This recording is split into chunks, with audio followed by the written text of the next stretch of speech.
that when you put the gold in your body, the hemispheres of the brain begin to operate simultaneously. See, sometimes we think we have the ability to multitask. We all know that we're logical on one side, intuitive on the other. You know, our feelings were in one side of our brain, then you switch and you're in math. Maybe you're real focused lifting a burning car off a child, and then you're dreaming. Totally different mind state, right? You don't even know it's a different mind state until you wake up. Then you go, oh, I was dreaming. Thought that was real for a minute, or for the whole dream, for a whole lifetime, however long the dream lasted, right? And then we realize that, okay, my experience of my life is subject to which mind state I'm in, right? If I'm dreaming, I believe that's the total reality till I wake up. If I'm really focused, that's one experience. If I'm really relaxed, I can interact with people, have good social life, whatever. Now, it turns out that one of the capacities, one of the qualities of this mathematical experience that happens in the brain called the golden mean is that these different mind states, which are a result of the brain waves in the brain, actually begin to happen simultaneously, because the frequencies of the golden mean don't interfere with each other. So the really fast frequencies of being really focused are actually perfectly synchronized with a larger cycle that is almost like dreaming, so you can be fully tapped into your creative potential even while you're awake. And the part of us that is so deep when we're not even dreaming, when we're sleeping, that's the part that's kicking out hormones, rejuvenation, big time. Now, how would you like to be doing that whenever? Like, okay, you're having a focused conversation, you're totally present, you're focused, your creative abilities are turned on, and you're rejuvenating at the same time. That's our natural capacity. So what does gold do? There's differing theories. If we talk about the ancient things, they basically told you what it did. And how many people here are a little bit familiar with, say, the Ayurvedic system of looking at health? Okay. Well, it turns out that some cultures had ways of mapping the qualities of what we put in our body to which organs they would affect, and they use a color coding system.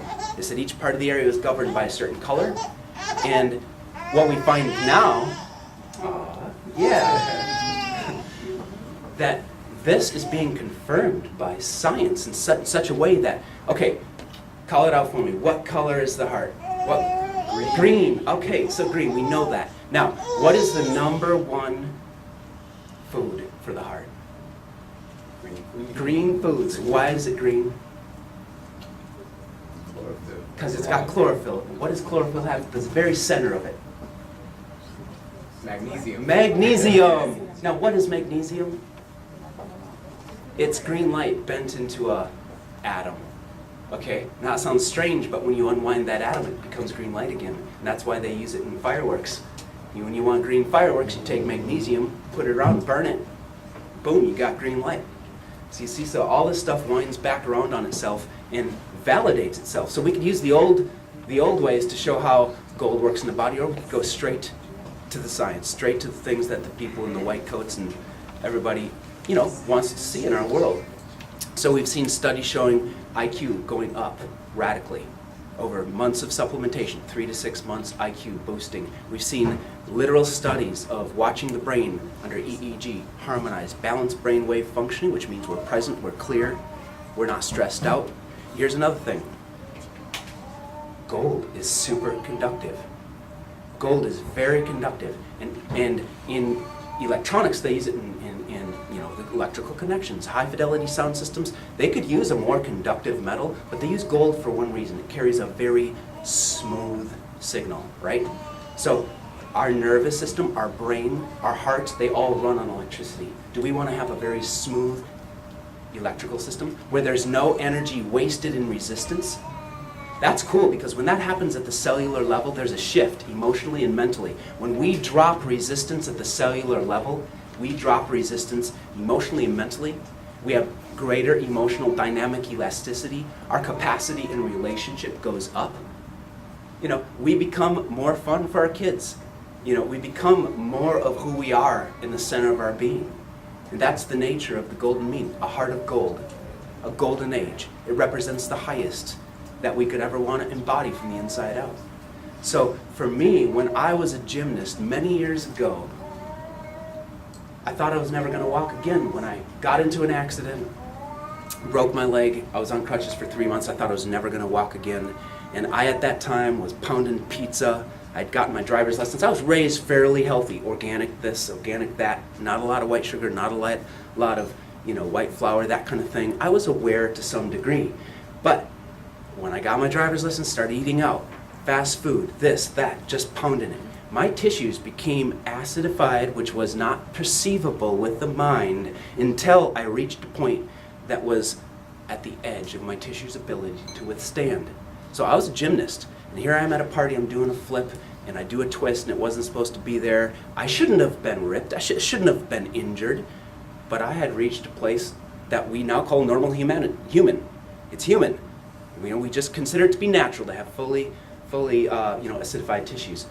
And I was looking for a way to take away the pain. I started studying, researching, and discovered that in the 1800s, they cut you open, put a gold coin in, sew you back up, and that was known to take away the pain. I thought, oh, that's strange but interesting. I'm always into the strange but interesting kind of stuff. I'm like, whew, give me a razor blade and, let's just see what happens. I was in that kind of pain. It was give me liberty or give me death. Give it to me now. I'm changing. I'm not going to take this anymore. And if there's a way, I'm going to find it. And I found it. And it was like you said, come to that moment. Sometimes we can wallow for years in a little bit of pain or a little bit of misery, and it's just enough. It's like a mosquito. We just put up with it. But when it comes to a certain point, you say no more. And that's a blessing. And sometimes that's why we need our challenges in our life, to bring us to that point. So, we're here for one reason or two reasons. One, because we don't want to get to that point. We want to embody the wisdom of those that walked this path before. Maybe it's not our karma. Maybe we don't need that. Or maybe we're here because we reached that point. We want to put into practice the principles of life and watch what happens at the cellular level, the emotional and mental level. Okay? So that's what happened. I was like, okay, I found the gold. I discovered I didn't have to cut myself open. I can, there's these things called colloids, and the ancients been doing it for centuries. And so I started looking. I found some backyard basement researchers, very expensive. It was like $89 for like 2 ounces. It was blue, which means it's extremely high particle size, which is very bioavailable. However, it still produced effects because one of the qualities of gold is how it works is it's like actually a tuning fork. How does it change the brainwaves? That's a good question because anybody here familiar with music? Any musicians in the room? All right. So you got something called harmonics. Let's say you got A on this piano key and you hit the A, it'll cause resonance in the other A, right? It'll cause entrainment of anything tuned to that length of that string. That's natural musical theory. Well, it turns out that at the atomic level, every atom has what we call a frequency. Why is this? Because the electron is orbiting the center of the nucleus. It's whipping around there at a certain periodicity, certain number of billions of times per microsecond. But it's a frequency nonetheless. And in musical theory, they teach that if you multiply that by 2, or just double it, keep doubling it, that's called going up an octave. And as you go up the octaves, we find that every frequency produces harmonics up the octave scale to infinity, which means that gold, because the inner orbital of electrons is going at one rate, and then the outer orbital is going at a different rate, the difference between the two is that what we call the golden mean. That's that ratio. That's how you get, that's why it's called the golden mean, because gold is the one that does that.